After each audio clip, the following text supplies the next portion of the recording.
मैं अपनी माँ को बेच रहा हूँ, मेरी माँ कौन खरीदेगा। एक बड़े हॉल में शादी का कार्यक्रम चल रहा था। बहुत से अमीर लोग आए थे।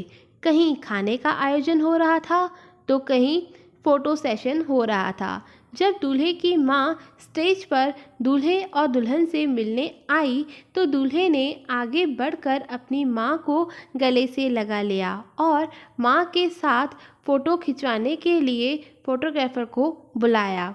दुल्हन को दूल्हे की माँ बिल्कुल पसंद नहीं थी और दुल्हन को ये बिल्कुल पसंद नहीं आया कि दूल्हा अपनी माँ को इस तरह अपने साथ फ़ोटो खिंचवाने के लिए बुलाए। दुल्हन ने दूल्हे से कहा, मुझे तुम्हारी माँ बिल्कुल पसंद नहीं है, वह बहुत बदसूरत है, इन्हें स्टेज से जल्दी से नीचे उतारो, मेरे दोस्त और रिश्तेदार हम पर हंस रहे हैं। और एक ज़रूरी बात, विदाई से पहले तुम अपनी माँ के लिए वृद्धा आश्रम में इंतज़ाम कर दो, क्योंकि मैं उनके साथ बिल्कुल नहीं रह सकती, क्योंकि वह मेरे स्टेटस में फिट नहीं बैठती। एक तो अनपढ़ गँवार और ऊपर से बदसूरत। दूल्हा अपने माँ से बहुत प्यार करता था, इसीलिए दुल्हन की बातें सुनकर वह आश्चर्यचकित हो गया और उसने एक निर्णय लिया और माइक हाथ में लेकर ज़ोर ज़ोर से ये ऐलान करने लगा, मैं अपनी माँ को बेचना चाहता हूँ, मेरी माँ कौन खरीदेगा। ऐसा ऐलान उसने 3 बार किया। पूरे हॉल में खलबली मच गई। किसी के समझ में नहीं आ रहा था कि आखिर हो क्या रहा है और दूल्हा ऐसा ऐलान क्यों कर रहा है। फिर दूल्हे ने माइक को ज़मीन पर पटक दिया और अपनी माँ से लिपट कर खूब रोने लगा और कहने लगा, मेरी माँ बड़ी अनमोल है, वह मेरी सब कुछ है, इसकी कोई कीमत नहीं लगा सकता।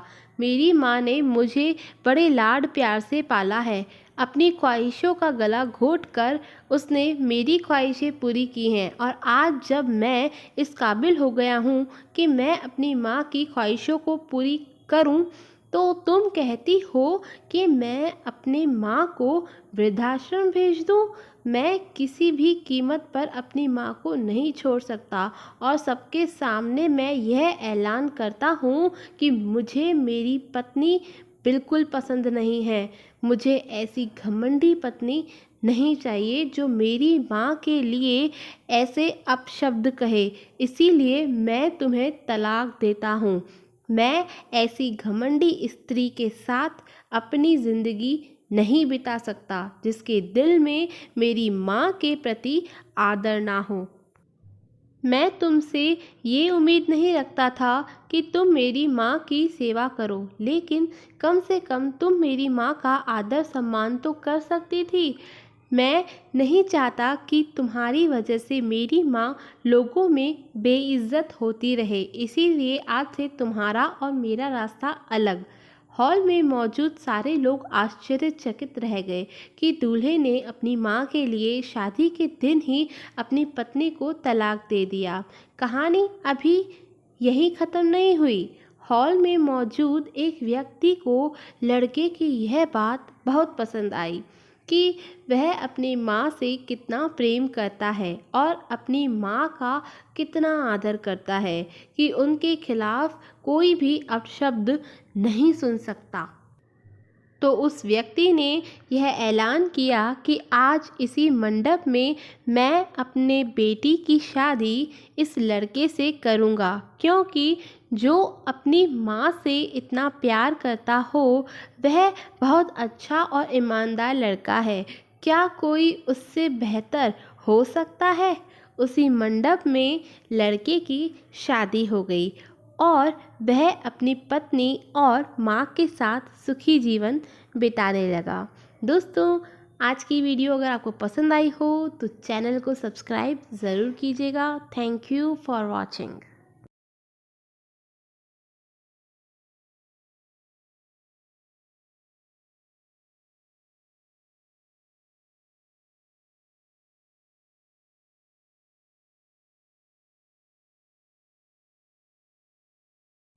अंजलि पढ़ी लिखी और सुशील लड़की थी। उसके पिता ने उसके लिए रिश्ता करने की सोची तो बहुत सारे रिश्ते आए उसके लिए।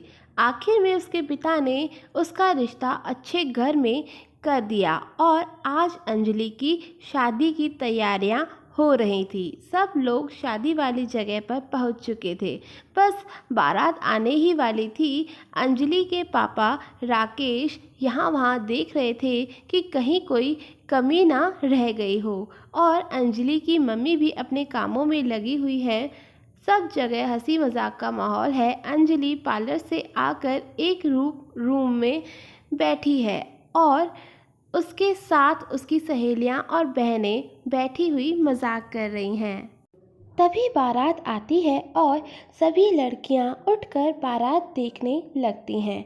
पर कुछ समय बाद दुल्हन बनी अंजलि को कुछ आवाज़ें आने लगती हैं, जैसे कोई किसी से बहस कर रहा हो। थोड़ी देर में आकर अंजलि की एक फ्रेंड बताती है कि अंजलि के ससुराल वालों को डेकोरेशन पसंद नहीं आई और वह लोग 5 लाख कैश और चाहते हैं। कैश मिलने के बाद ही वे लोग शादी होने देंगे और अंजलि के पापा उनसे गिड़गिड़ा कर कह रहे हैं कि अब उनके पास इतना कैश नहीं है। इतना सुनते ही अंजलि सारी शर्म एक तरफ रख अपने पापा के पास जाती है और अपने ससुर से कहती है, हाँ बोलिए ससुर जी, क्या चाहिए आपको? अंजलि बेटा, तुम ऊपर जाओ, तुम यहाँ क्यों आई? अंजलि के पापा ने कहा, ना, पहले ससुर जी से बात कर लूँ फिर चली जाऊँगी। अंजलि ने कहा, यह संस्कार दिए हैं आपने अपनी बेटी को? कैसे भरे समाज में सारी शर्म छोड़कर हमसे ऐसे बात कर रही है? अंजलि के होने वाले ससुर ने कहा, तो ससुर जी, आपके माता पिता ने भी आपको ऐसे संस्कार दिए हैं कि लड़की के माता पिता से दहेज मांगो, वो भी लास्ट मोमेंट पर? क्या आपके पास पैसे नहीं हैं? क्या आपका बेटा इस लायक नहीं है कि खुद कमा सके जो आप हमसे पैसे मांग रहे हो? लड़के की मम्मी ने कहा, बड़ी बदतमीज लड़की है, देखो कैसे बड़ों के बीच में बोल रही है, एक दुल्हन होकर। अंजलि ने कहा, एक औरत होकर अगर ऐसी स्थिति आप नहीं समझ सकती हैं तो आपसे बात करने का कोई फ़ायदा नहीं। और रही बात दुल्हन होने की, तो कौन सी दुल्हन और कैसी दुल्हन? अब जो आपके सामने खड़ी है वह अंजलि मिश्रा है, ना कि कोई दुल्हन। अंजलि ने बोला, चलो अंजलि छोड़ो, यह सब मुहूर्त निकला जा रहा है। अंजलि के होने वाले पति अनिल ने कहा, तू पागल हो गया है, इस बदतमीज लड़की से शादी करेगा? लड़के के पापा ने कहा, हाँ करूँगा। अगर सही के खिलाफ बोलने वाले को बदतमीज कहा जाता है तो करूँगा बदतमीज लड़की से शादी। शर्म तो हमें आनी चाहिए कि हमारे पास किस चीज़ की कमी है जो हम भीख मांग रहे हैं। सब कुछ तो है हमारे पास। पहले मुझे लगा था जो कैश मिलेगा सही है, पर अब खुद पर कितनी शर्म आ रही है। अभी हमारे यहाँ भी बेटी है, जब उसकी शादी होगी और कोई ऐसा करेगा तो कैसा लगेगा? आपको जो सोचना है सोचो, शादी तो मैं अब अंजलि से ही करूँगा, कम से कम गलत के खिलाफ बोल तो पाएगी। अनिल ने कहा।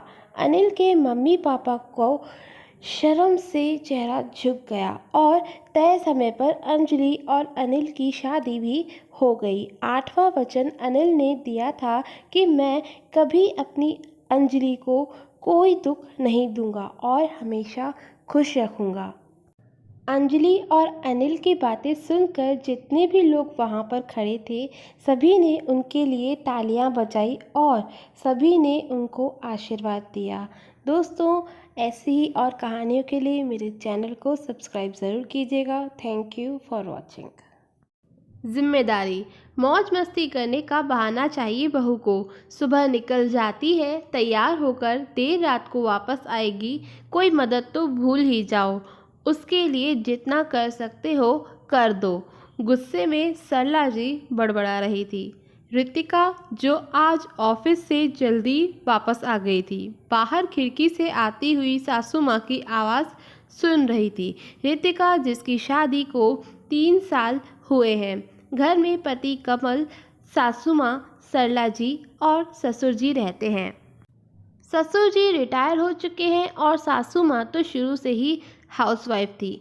जब रितिका का रिश्ता कमल के लिए आया था तब सरला जी बड़ी खुश थी, क्योंकि रितिका एक बहुत अच्छी नौकरी करती थी। रितिका की सैलरी कमल से ज़्यादा थी, इसीलिए उसने अपने ऊपर काफ़ी सारी आर्थिक जिम्मेदारियां उठा ली थी। अब ज़्यादा कमाने वाले इंसान के काम करने के घंटे भी ज़्यादा ही होते हैं। रितिका का ऑफिस घर से दूर था, तो वो सुबह जल्दी निकल जाती थी और वापस आते हुए उसको रात ही हो जाती थी। ऐसी स्थिति में रितिका के लिए नौकरी के साथ घर के भी काम करने संभव नहीं थे। रितिका ने अपनी सासू माँ की मदद के लिए एक काम वाली भी लगवा दी थी, जो कि घर की साफ सफाई करती और बर्तन धोकर जाती थी। रितिका तो खाना बनाने वाली भी लगवाना चाहती थी, पर सासू माँ जिद पर अड़ी थी। हम किसी अनजान औरत के हाथों का बना खाना नहीं खाते हैं। सरला जी के चेहरे पर उनका गुस्सा साफ बयान करता था। कभी वो अपनी सहेलियों से कहती, बहू की नौकरी से हमें क्या फ़ायदा हुआ। कभी कोई पड़ोसन पूछ लेती, सरला कब बना रही है दादी तुम्हें तुम्हारी बहू। तब वो झल्लाकर कहती, नौकरी करने वाली बहुएं कहाँ सुनती हैं अपने से बड़ों की बातें, जो मन में आता है वही करती हैं। क्योंकि रितिका ने अपनी सासू माँ से बातों ही बातों में कह दिया था कि वो शादी के 3 साल बाद ही बच्चे के बारे में सोच सकती है, क्योंकि वो चाहती है बड़ी पोस्ट पर आने के बाद ही वो बच्चा करे। आज रितिका ने जब अपनी सासू माँ की बातों को सुना, उसे उनकी सोच पर शर्म आ रही थी। उसने तय किया कि आज वो सासू माँ से बात करके ही रहेगी। रात को खाने के बाद टेबल पर रितिका ने कहा, मम्मी जी आपको ऐसा लगता होगा कि मेरे नौकरी करने की वजह से आपको घर के काम करने पड़ते हैं। आप बुढ़ापे में भी मेहनत कर रही हो तो मैं ये नौकरी छोड़ देती हूँ। वैसे भी मैंने आपको काफ़ी बार कहते हुए सुना है कि बहू की नौकरी से आपको कोई फ़ायदा नहीं है। सरला जी चुप थी। उन्हें समझ आया शायद आज रितिका ने उनकी बातें सुन ली हैं। रितिका कुछ और कहती इससे पहले कमल ने कहा, नहीं रितिका, तुम नौकरी नहीं छोड़ सकती। हमारे नए घर की लोन की किश्त तो तुम्हारी सैलरी से ही जाती है। किसने कह दिया कि तुम्हारी नौकरी का फ़ायदा हमें नहीं है। रितिका चुप थी। तभी उसके ससुर जी बोले, बहू आज के ज़माने में पैसा कमाना बहुत कठिन है। घर का काम तो नौकर भी कर देंगे, तुम नौकरी मत छोड़ना कभी ऐसे किसी के कहने में आकर। मुझे तो तुम पर बहुत फक्र है। सरला जी चुप थी। आज शायद उन्हें समझ आ गया था कि रितिका की नौकरी से उन्हें क्या फ़ायदा था। रितिका के लिए ये समय गर्व का था। कम से कम उसके परिवार वालों को तो उस पर फक्र है। दोस्तों, आगे ऐसी ही कहानियों के लिए मेरे चैनल को सब्सक्राइब ज़रूर कीजिएगा।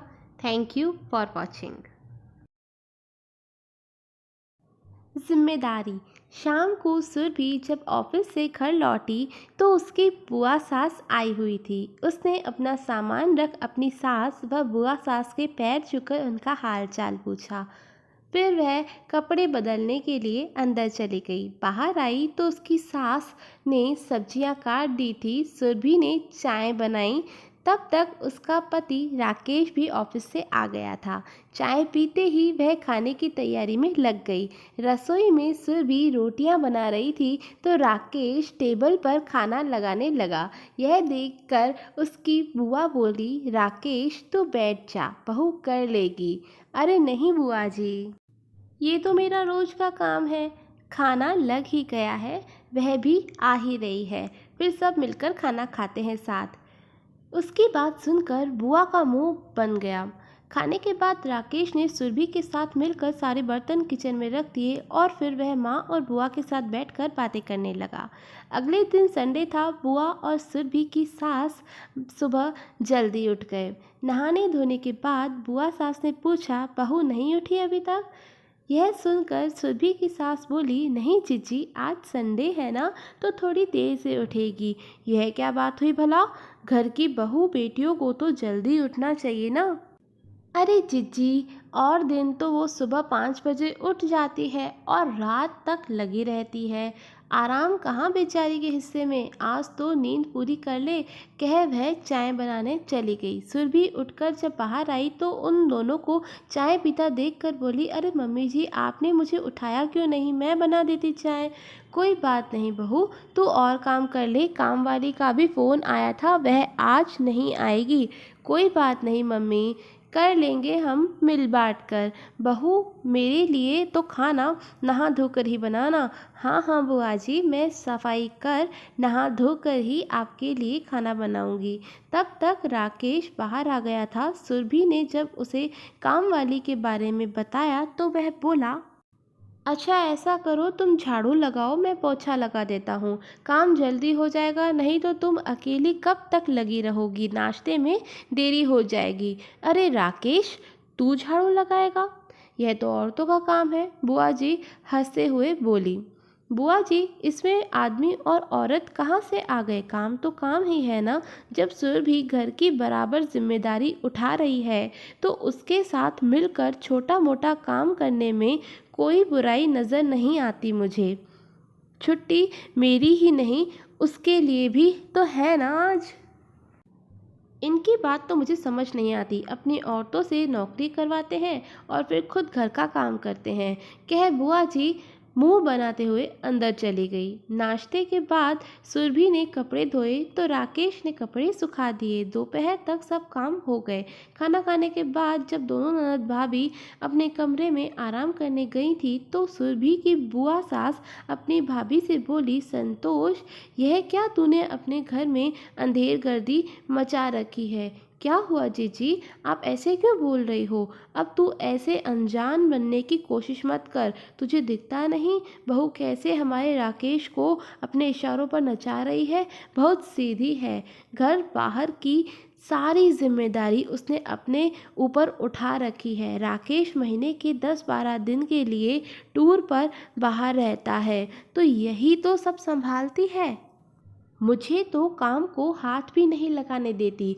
वह तो मैं अपनी मर्जी से थोड़ा बहुत कर लेती हूँ, तो इसमें कौन सी नई बात है? संतोष, भूल गई, हम लोग भी तो खेती बाड़ी, घर बार, ढोर डंगर का काम संभालते थे, चूल्हे पर रोटी बनाते थे। अब तो बहुत सारी सुविधाएं भी हो गई हैं। पहले तो सारा काम हाथ से ही करना होता था। सुबह से शाम तक कोल्हू के बैल की तरह लगे रहते थे। फिर भी हमने तो कभी न करवाए अपने आदमियों से घर के काम। एक बात सच सच बताओ आपके जीजी, क्या आपके मन में उस समय कभी ना आता था कि घर में थोड़ी बहुत कोई मदद कर दे? मदद की तो छोड़ो, कोई इतना ही कह दे कि बहुएं कितना काम करती हैं।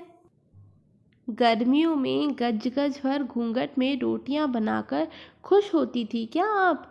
क्या हर समय सास ससुर की टोका टाकी पसंद आती थी आपको? अगर कोई अपनी पत्नी की मदद करना भी चाहे तो जग हंसाई के डर से वह कदम पीछे खींच लेता था।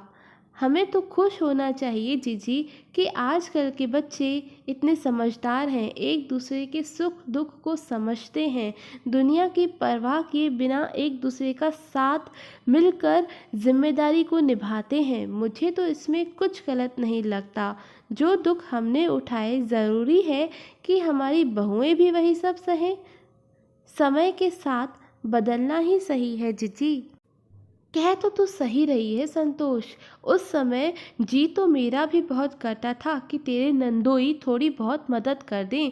चूल्हे पर रोटी कहाँ बनती थी मुझसे। शादी इतनी जल्दी जो हो गई, कितनी बार हाथ जले मेरे, पर सास को कहाँ तरस आता था। हार तोड़ मेहनत करने के बाद भी कभी बड़ाई न मिली, सुख की कभी 2 रोटी न खाई, और आज मैं भी वही भूल कर रही थी। तेरी बातों ने मेरी आंखों पर बंधी पुरातन की पट्टी खोल दी।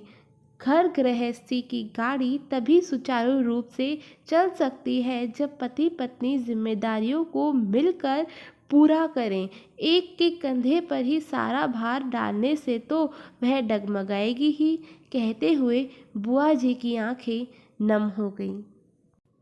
दोस्तों, अगर आज की ये कहानी से आपको कुछ सीख मिली हो तो वीडियो को लाइक, कमेंट, शेयर ज़रूर करें, और ऐसे ही कहानी सुनने के लिए चैनल को सब्सक्राइब ज़रूर कर लें। Thanks for watching.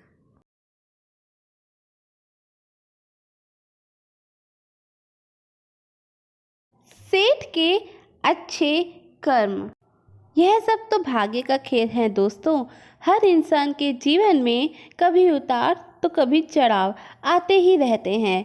उसी तरह दयाराम सेठ जी किसी ज़माने में बहुत अमीर हुआ करते थे, और वह खूब दान धर्म और पुण्य भी किया करता था।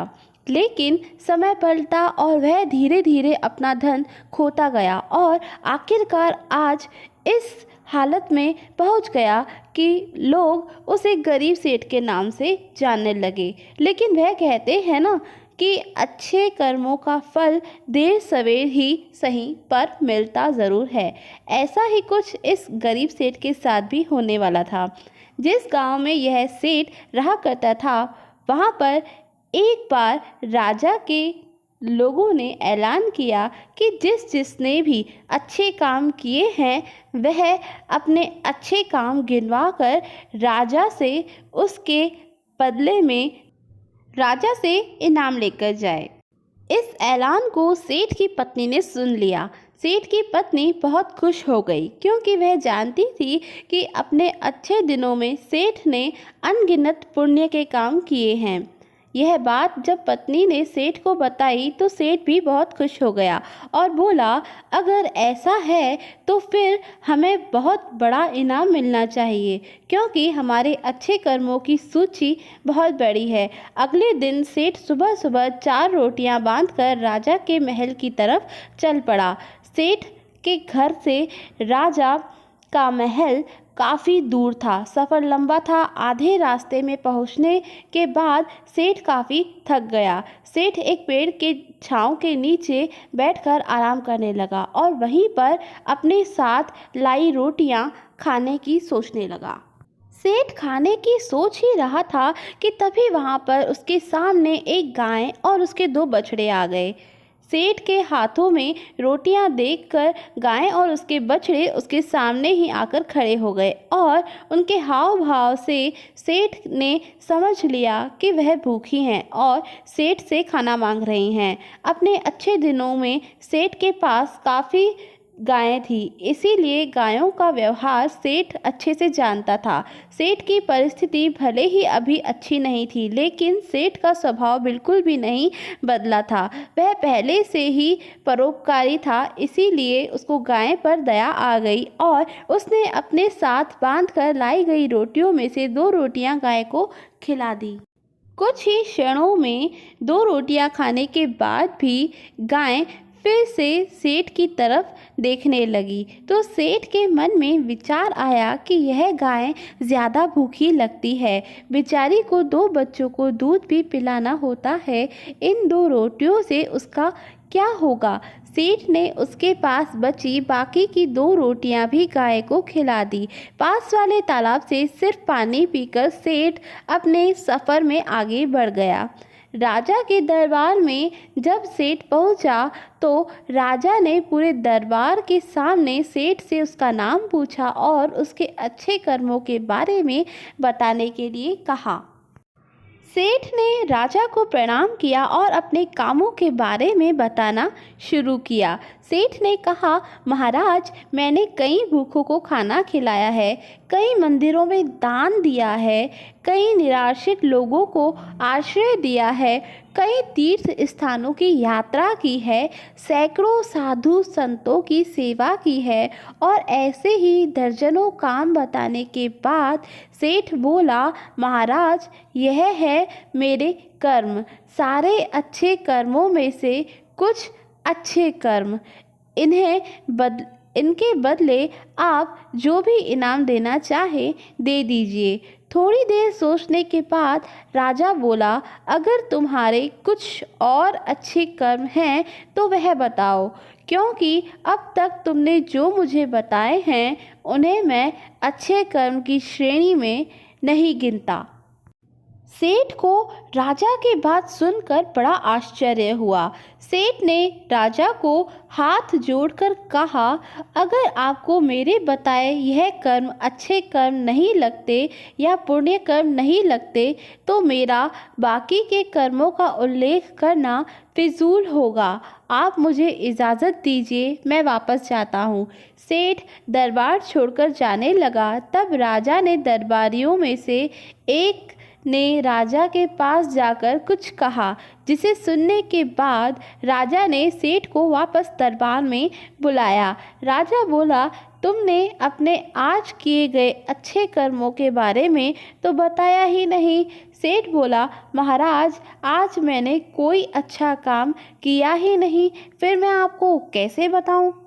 राजा ने उसी दरबारी को खड़े होकर सारी घटना बताने के लिए कहा जिसने राजा को उसके बारे में बताया था। दरबारी खड़ा हुआ और बोला, महाराज जैसे कि मैंने आपको बताया, मैं उसी गांव में रहता हूं जहां पर यह सेठ आराम करने बैठा था और मैंने वहां देखा कि कैसे इन्होंने अपना सारा खाना पास आई गाय को खिला दिया और खुद बिना खाए सिर्फ पानी पीकर भूखे रहे। सेठ को पता चला कि राजा किस बारे में बात कर रहा था, तो सेठ ने राजा से कहा, किसी जानवर को खाना खिलाना कौन सा पुण्य का काम है, और इस बात को तो मैंने कब का भुला दिया था। राजा ने सेठ से कहा, मेरे महान गुरुजी के बताए अनुसार मैं भी उन्हीं कर्मों को पुण्य कर्म मानता हूँ जिन्हें करते समय सच में निस्वार्थ भाव से किया जाए, उसी के लिए किया जाए जिसको उसकी ज़रूरत हो, और सबसे बड़ी बात उस काम को करने के बाद भुला दिया जाए। यही कारण है कि आज तुमने जो काम किया वह तुम्हारे किए गए आज तक के सभी कामों में से सबसे उत्तम और सर्वश्रेष्ठ कार्य था, जिसके लिए तुम सच में इनाम के हकदार हो। राजा ने सेठ को बहुत बड़ा इनाम दिया, जिसे पाकर सेठ की आर्थिक परिस्थिति फिर से पहले जैसी हो गई और सेठ और सेठानी ने अब अपना पूरा जीवन निस्वार्थ भाव से अच्छे कर्म करने में लगा दिया। दोस्तों, कहते हैं कि दान धर्म और अच्छे कर्म एक हाथ से करो तो दूसरे हाथ को भी पता नहीं चलना चाहिए, लेकिन आजकल होता कुछ विपरीत ही है। आजकल लोग सिर्फ दिखावे के लिए दूसरे लोगों की मदद करते हैं, अस्पतालों में दान करते हैं तो दीवारों पे अपना नाम लिखाते हैं, गरीबों को खाना देते हैं तो उनके साथ सेल्फी खिंचवाते हैं। अब आप ही बताइए, क्या ऐसे कामों को अच्छे काम कह सकते हैं? दोस्तों, ऐसी ही और कहानियों के लिए मेरे चैनल को सब्सक्राइब ज़रूर कीजिएगा। Thank you for watching.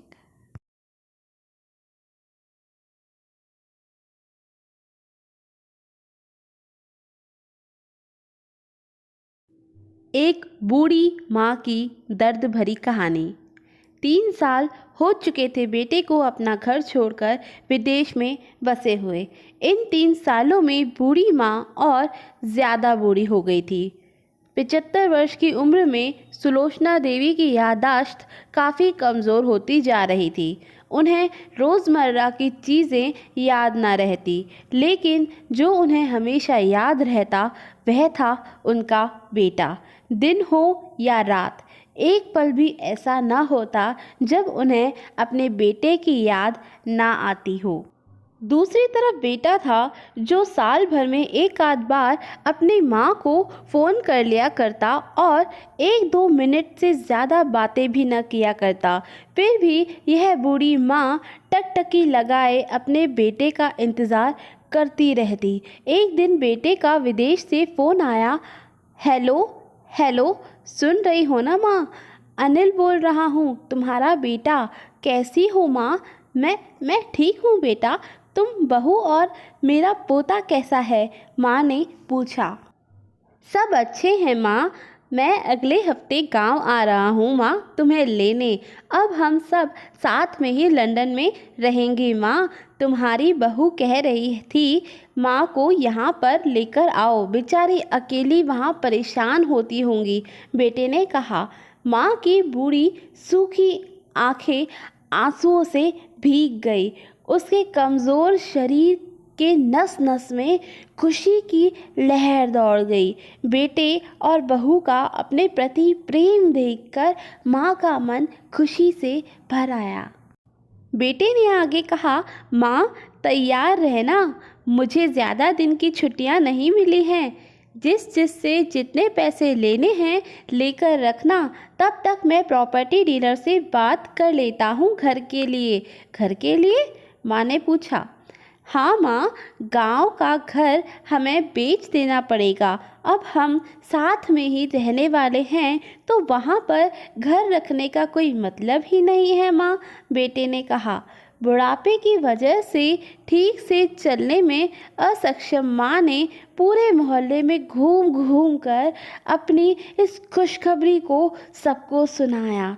सभी को खुशी हुई। सबको लगा माँ जी के आखिरी दिन अपने परिवार के साथ खुशी से बीत जाएंगे।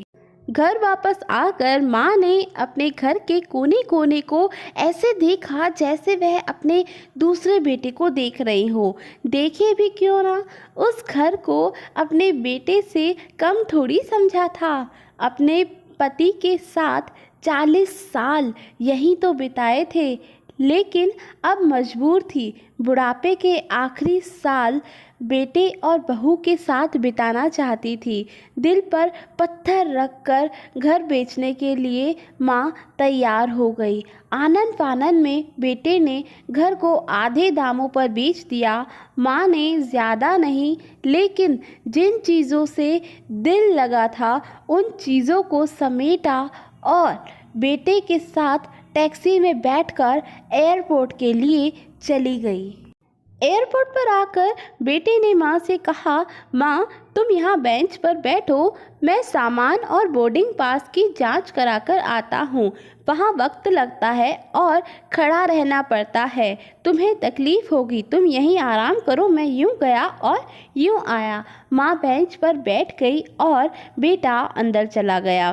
काफ़ी समय हो गया, बेटा वापस नहीं लौटा। माँ सोचने लगी ज़्यादा भीड़ होगी इसीलिए देर लग रही है। अंधेरा होने को आया। अब तो लोगों की चहलकदमी भी कम होने लगी। माँ को अब चिंता होने लगी। एक कर्मचारी ने आकर पूछा, किससे मिलना है माँ जी आपको? यहाँ पर क्यों बैठी हो? डरती हुई आवाज़ में सुलोचना देवी बोली, मेरा बेटा अंदर सामान की जांच कराने गया है, लंदन जा रहे हैं हम। क्या नाम है माँ जी आपके बेटे का? कर्मचारी ने पूछा। अनिल नाम है मेरे बेटे का, सुलोचना देवी ने बताया। कर्मचारी अंदर गया और थोड़ी देर बाद वह बाहर लौटा। उसने सुलोचना देवी से कहा, माँ जी लंदन जाने की फ़्लाइट तो दोपहर में ही जा चुकी है और आपका बेटा भी उस फ्लाइट में बैठकर लंदन जा चुका है। अब आपके यहाँ बैठने की का कोई मतलब नहीं है, आप भी अपने घर चली जाइए। क्या? जा चुका है और मैं घर जाऊँ? घर? माँ की आंखों से आंसुओं का सैलाब उठने लगा। जैसे तैसे माँ घर पहुँची, जो अब उसका था ही नहीं, बिक चुका था।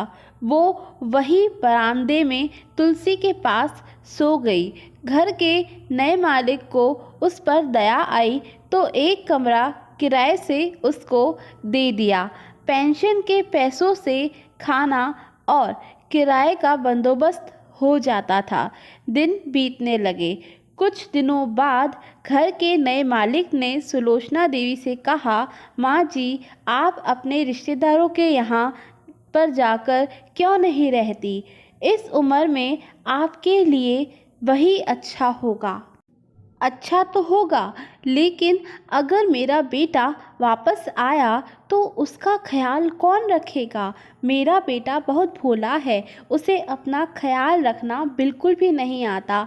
मैं कहीं नहीं जाऊंगी, क्या पता कब उसे मेरी ज़रूरत पड़ जाए, माँ ने कहा। माँ की ऐसी बातें सुनकर नए मालिक की आंखों में आंसू आ गए। किसी ने सच ही कहा है, पूत कपूत हो सकता है, लेकिन माता कभी कुमाता नहीं होती। दोस्तों, आप सभी से हाथ जोड़कर विनती करती हूँ, अपने माता पिता की जितनी हो सके सेवा करना, उनके साथ कभी बुरा बर्ताव मत करना। दोस्तों, ऐसे ही और कहानियों के लिए मेरे चैनल को सब्सक्राइब ज़रूर करें। Thank you for watching.